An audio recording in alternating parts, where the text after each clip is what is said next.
That's one small step for brands, one giant leap for brand kind.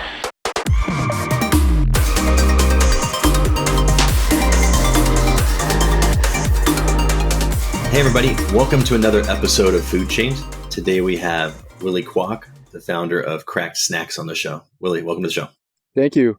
Appreciate you having me. Of course, man. It was a last second thing, and I'm grateful for you joining. You have one of the tastiest candies out there, so I had to have you on at some point. Yeah, thanks, man. I think I've been working on this for like 4 years now with this recipe. We're still trying to perfect it, but I think we're like almost there. I think I brought you up on an episode with Nate Rosen recently, how you basically nailed the Butterfinger dupe. It's so good. Yeah, that's exactly what we're going for. I can't find anything out there that's similar to it, at least in terms of the texture. And so that's something that we want to make sure that we nail down, getting that almost like a toffee, but like a honeycomb texture in one candy. Definitely. It's like that. It makes your mouth water a little bit too, because I had them recently at the UNFI show and I saw you and Quitco there. And I loved that. And I didn't think I could like anything more than that. But the other flavor, I forget what it's called. I'm going to your Instagram right now and pulling it up. What's the other one? The Aloha Caramel. Oh, God. That's like a Samoa. Yeah, exactly. Oh, man. So those, you've nailed those. And it's good to see you finally really penetrating retail. You mentioned that you're in Erewhon, Lazy Acres, Lassen's, Rayleigh's, and a test in Andronico's you mentioned? We're doing the test in Rayleigh's right now. So we're in 52 stores. And if all goes well by the end of 2 months, then we'll get picked up in all 104 of their stores. But honestly, I was pretty hesitant to get into retail just because, just hearing from other brands, I hear that sometimes it can be quite expensive to kind of support those stores and make sure you're launching properly. But so far, the partners that we've been working with, from the distributor to the retail stores, it's been really good so far. And so hopefully we could just kind of continue pushing, making sure that we just grow in our own backyard first, which is like Southern California, and then also expanding into NorCal and just kind of going from there. Just because I'm finding that supporting the stores can actually get kind of expensive. And so if I can't do it myself, I might not try to pursue some of those stores until we kind of establish ourselves more in SoCal and NorCal first. Super smart. Super smart. How are you getting to those stores? Are you using KE UNFI or some other refrigerated DSD or something? So we're using Pod at the moment for both SoCal and NorCal. If all goes well with Rayleigh's, they will convert us over from Pod Foods over to UNFI. Very cool. How have you found your experience with Pod to be? It's actually been really easy to work with them. They're quite responsive. Their fees are pretty straightforward. And, getting to their facility, it's a 20-minute drive from me from their SoCal location. So that's really easy. The one that's been difficult, not particularly with Pod, but just because I don't really ship that much refrigerated freight. Getting that up to Sacramento has been a little bit difficult because I'm still new to working with like freight companies, understanding like what documents they need, how far in advance I need to schedule something for like reefer shipments, and also just making sure to have a dock. I don't have one, or I don't have access to one. So I have to basically go to like a friend's facility, build the pallet over there and get it out. So it's kind of a mission, but it's a learning experience for sure. Really scrappy, man. That's great. I appreciate those kinds of stories. When it comes to your team, you're pretty lean and bootstrapped, right? It's you and you got a couple helpers around. How does that look? Yeah, so it's me and we have 2 confectioners who actually make the product. We have 2 people who pick, pack, and ship all of our goods that goes to D2C. For retail, I still kind of take care of that mostly. But then we also have a meta agency who handles our Facebook ads. Someone for our website is a conversion rate optimization person. We have an Amazon agency as well, and an email person as well. Very cool, man. And where does Mikey play into this? Oh man, he's just gives me feedback on the product, and he's always there in person to basically help me sell at any of these trade shows. For the past I think 2.5 or almost 3 years now, he's been there at basically every trade show. He even takes time off of work sometimes and he'll come up and help me out. And so I'm just super fortunate that I could kind of rely on him to help me out. He kind of brings the energy, and he always gets people to come by the booth, try the stuff. And so just very fortunate. Very cool. I love seeing him at the shows whenever I see him at the shows. Before you started or before you switched to Krack'd Snacks, it was Keto Cracked. And at that time you were talking to me about the whether or not you were going to self-manufacture or co-manufacture. What did you end up doing and why? We were Keto Cracked for the first 3 years. We rebranded, I believe, in late 2023. And I basically made that switch because not only from different potential customers, but also a lot of retailers were saying, hey, we're noticing that a lot of people are kind of removing the word keto from being more of like a prominent feature to being a less prominent feature, or just removing it in its entirety. And so for those reasons, and also I just personally stopped being so keto, and I am still low carb, and I kind of transitioned more to low carb. And so both in personal alignment, but also I didn't want to confuse customers, because some of the feedback that I got was, if it says keto in the name itself, they might think, oh, okay, I'm not keto. I'm not familiar with what keto is. And so I'm just going to assume it's not for me, and they'll pass it by. And so I didn't want to cause any confusion. And so we made that rebrand away from Keto Cracked to Krack'd Snacks. One of our most prominent features is that it is still keto. All of our products will be keto. I still always am a proponent for lower carb and keto. And so that's something that aligns with me, and it's going to be true for the brand. With that logic, do you think anybody's going to confuse your product for crack cocaine? Hopefully the taste is, or hopefully it's as addictive, but no, I don't think there's going to be any confusion. Just double checking. Just got to cross my T's and dot my I's there. And did you mention whether you preferred or you opted to self-manufacture or co-man? Yeah, so we're still self-manufacturing. I want to take it as far as I can, but what I've kind of noticed is business has been picking up on both the retail and the D2C side of things. And so I made a tough decision of oh, okay, shoot, maybe I think I need to go with the co-man, just so we can pump out the volume for some of these potential business opportunities in the pipeline. And so we're working with the consultant to help us find a co-man and basically just kind of quarterback the entire thing, so that I can focus on building the brand and just focusing on sales. Because I realize that's something that I'm maybe not the best at, but I'm better at that than actually self-manufacturing. But we're still going to continue self-manufacturing for some of the more seasonal flavors, or some of the SKUs that aren't quite retail ready yet. And so we're just going to take a two-prong approach. So if you're still self-manufacturing, I've never done that, and nor do I have the equipment to do so. I'm sure there's commercial kitchens that I could probably find to make a soda about it. I don't even know how to work myself around that. What does that look like for you? Do you go into a commercial kitchen once or twice a week or once a month? Yeah, so we work out of a commercial kitchen in Costa Mesa.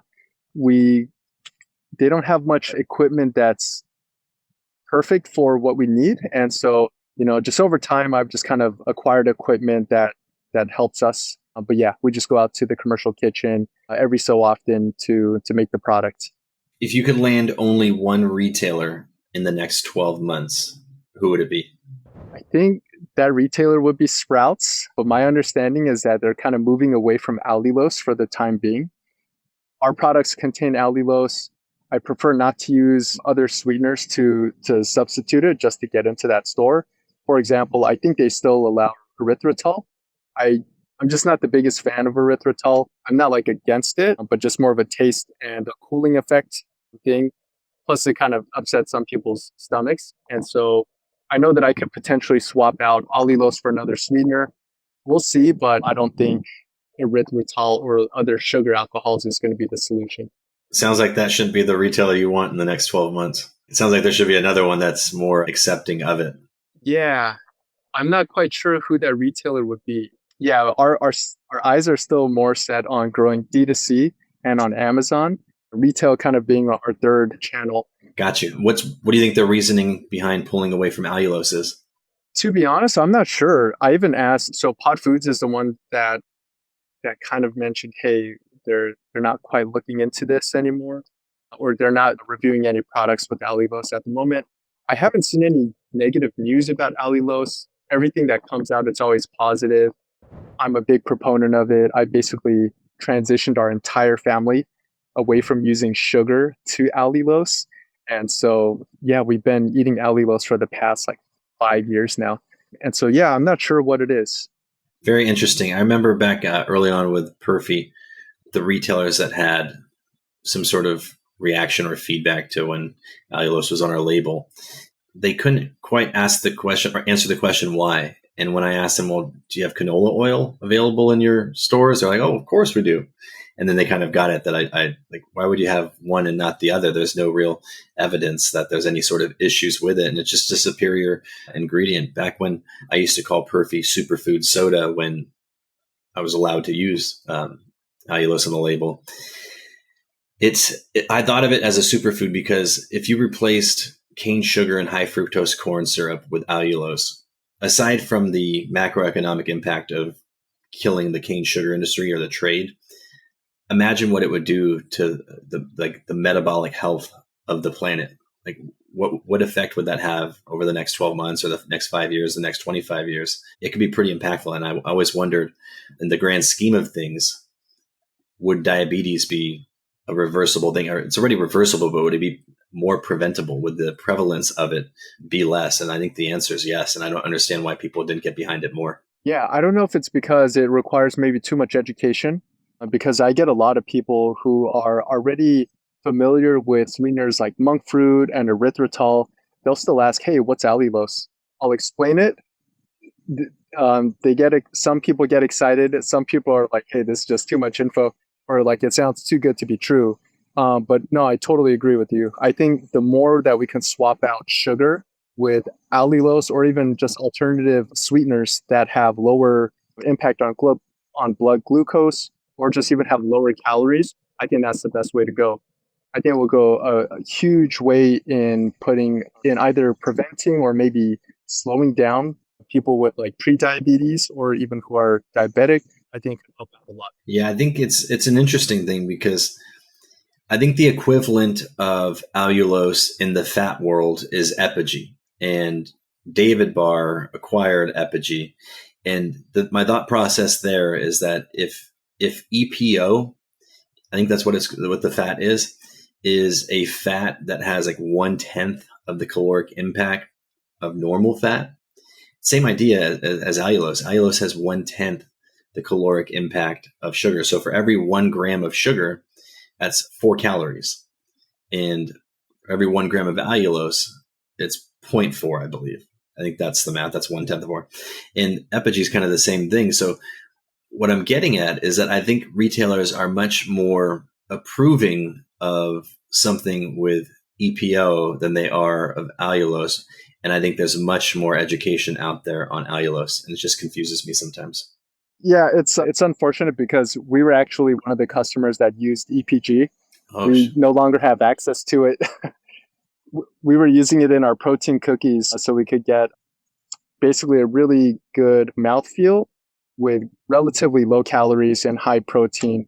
But yeah, we don't have access to it anymore. I think EPO is the performance enhancing drug, and EPG is the fat, right? Yeah, Correct. Yeah. Whoops. Don't worry, we were putting both in ours. Nice. Yeah, like the Lance Armstrong bar. That's definitely an interesting subject. I am fascinated by allulose. I think it's such a cool sweetener and such a good ingredient.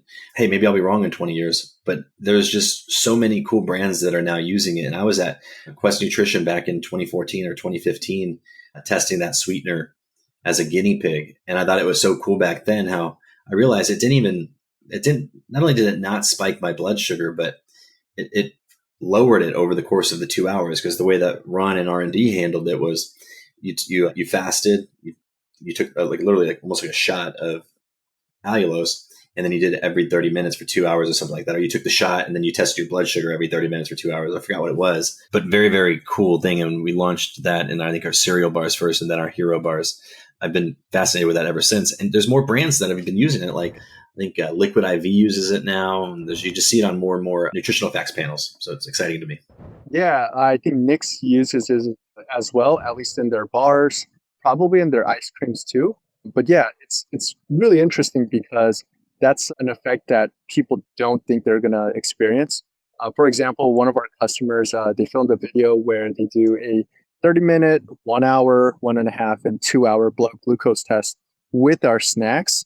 And they actually have seen lower blood glucose levels, same with you guys. And they're just kind of like, okay, this must be a misreading. But it kept going down. And it was just really interesting because when you combine carbs or any sort of like sugar with allulose, it helps to blunt that blood glucose spike.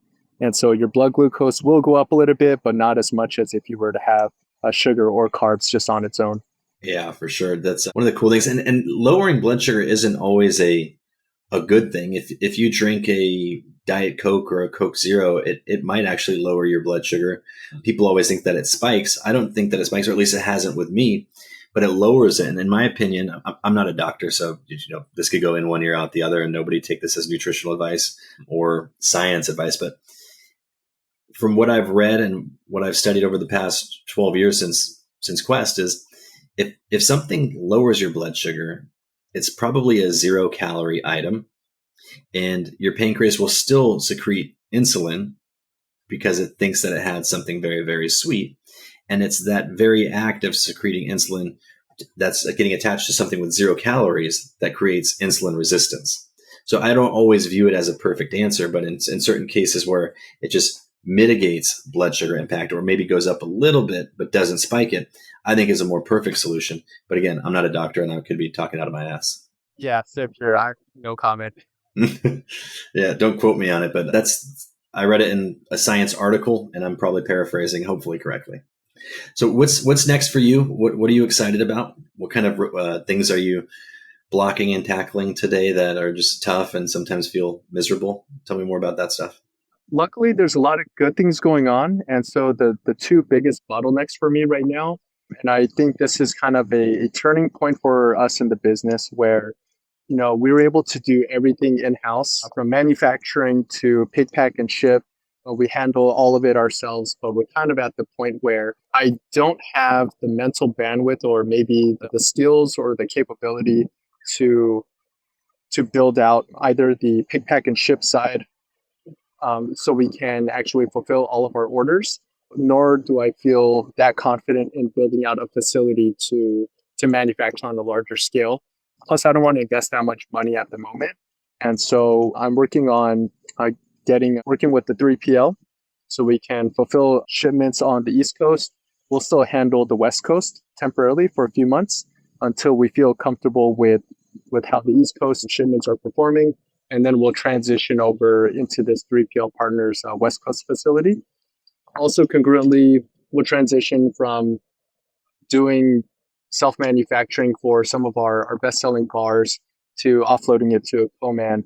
And so just working with the co-man and the 3PL, those are two big, very important aspects of the business that I'm hoping to offload and do so successfully, so that I can just go back to focusing on sales, both on the D2C side and also on the retail side.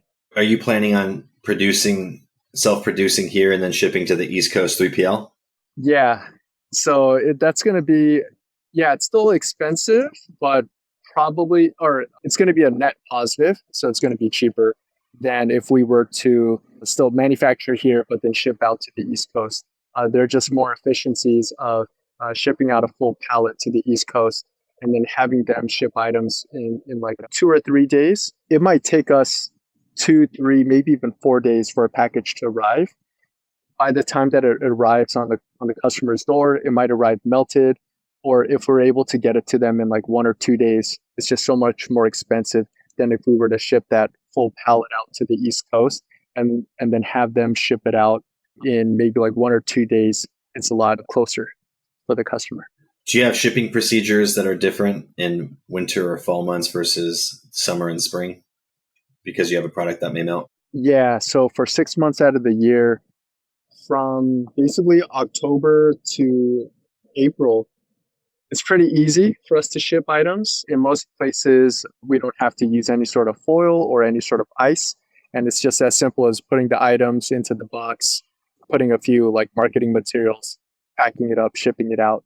But during the winter, we have to make the insulated liners, order ice packs, make sure we freeze them, put those into the package, put some other liners that can kind of absorb the whatever liquid that comes out.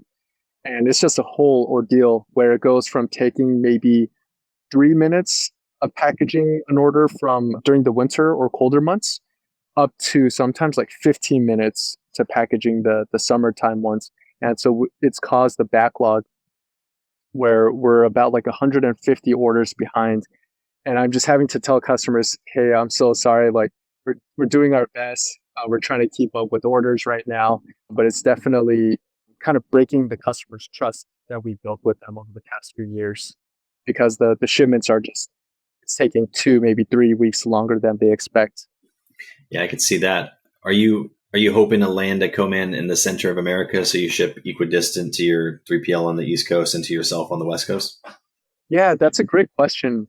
Strategically, I think it more so comes down to the cogs of just the co-man in general, as in, just factoring in labor and then maybe depending on where the ingredients are coming in.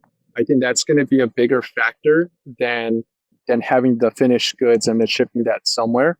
Because I think, yeah, my understanding is that it's cheaper to get the product manufactured more cheaply or just at a more efficient cost than focusing so much about where it's located to save more money logistically on the back end. But I haven't gone through this yet, so I'm not entirely sure. I'd be curious to know. I'm sure your consultant that's vetting a co-man is probably thinking the same thing, because for me, in a perfect world, I have a co-man next to the 3PL for a beverage. And maybe I'm thinking about that wrong, but the math that we've run with our new 3PL partner is that it'd probably be favorable to have an East Coast and a West Coast. I guess in a perfect world, it's probably center of America and then the 3PL there. Then you could just hit all sides, ideally in the cheapest way and in the fastest way. But that's what we're moving on right now is our 3PL, our co-man's West Coast, and we have a West Coast 3PL, but we're launching a East Coast 3PL. And I always think about how nice it would be not to have to ship from one side of the nation to the other. And that's probably my next step is vetting that one out. Yeah, for sure. So are you thinking of having 2 co-mans or just like a centrally located one? Centrally located, that's what you're thinking. So I'm kind of married to 2 co-mans, I think. And the cool part is our primary co-man is a great partner and will be a consultant in finding somebody that can produce the way that they do. There's certain challenges that we have with our product where the way that the product is carbonated is very, very important because we don't use any sort of preservatives. Some people will argue that we don't have any citric acid, but we have lemon juice. And some people try to say that we're using it as a preservative, which isn't true. But yeah, the perfect world with the current conditions is 2 co-mans. And if I could start over all over again, I would probably have a 3PL and a co-man next to each other not necessarily in the center of America, but in a location that has the cheapest eastbound and westbound freight lines. Yeah, it's just interesting because when I was just even as a smaller brand, these are things that I never thought of, but they make huge impacts on the business. Yeah, I mean, I produce in the Pacific Northwest, and I would have never thought as a rookie founder, like these truck lines or freight lines or whatever they're called, they're not as efficient and they're way more expensive to get raw goods and finished goods in and out. And having learned what I've learned now, I think if I could start over again, as much as I love the current thing, I would have R&D'd a little bit different to be able to have more of an option pool of co-mans to use. But I think that's why people have first and second acts. My first, break through it, learn, solve things. But yeah, if I could go back in time, it'd be a centralized co-man and 3PL and then just shipping it. So even the inbound it's actually expensive enough where it's like a factor that plays into the location. It can be, yeah. Think about it. I'll give you a scenario that we may or may not have gone through. Sometimes juices ship frozen. They're not concentrated. They're 1-to-1 and they ship frozen, so they're more expensive. That was a guardrail early on where I learned that people don't really care if it's not from concentrate. So it's a little bit more expensive on the freight end. And then in some cases, the juices are only available in certain warehouses of the supplier. So if a juice is going to come from Georgia instead of Chicago, there's different considerations during different times of the year. If it's warmer months, that slacking out of the juice, if we're not doing reefer, if we're on time constraints, is way more, I guess, volatile. It's more risky of a move to slack out juices on the way if it's coming from a different part of the nation, especially during different times of the year. So yeah, for me, I think that inbound ingredients can be expensive if it's a little bit clunky of a process. And Simon on my team, he works at my agency and he does all of our ops. That's like his calling. He knows how to get past that now. But it could be something, yeah. Yeah, interesting. I never even would have thought that those would be issues that a beverage company encounters. With juices, yeah. If you're water and natural flavors, like a lot of, I mean, there's a celebrity brand that just launched recently that's water, natural flavors, and cane sugar. And that's probably a lot cheaper from a inbound perspective and an outbound. Outbound 12 ounces is 12 ounces and 12 cans is 12 cans. But I think that there's certain savings. They might not be the largest, but I think every penny counts. For sure. Well, hey man, I don't want to take up too much of your time. And I just enjoyed learning. These are questions I've always had, but I never text people and ask random things about work. I think having a podcast is a cool format for asking those questions. So I appreciate hearing how you've grown the business. I'm proud of you. Congratulations and keep it up, man. Yeah, thanks, boss. Appreciate it, man. I'll make sure to tag all of your socials and your Amazon and your website in the show notes when this goes live. Sounds good. All right, Willy, thank you so much. All right, thanks.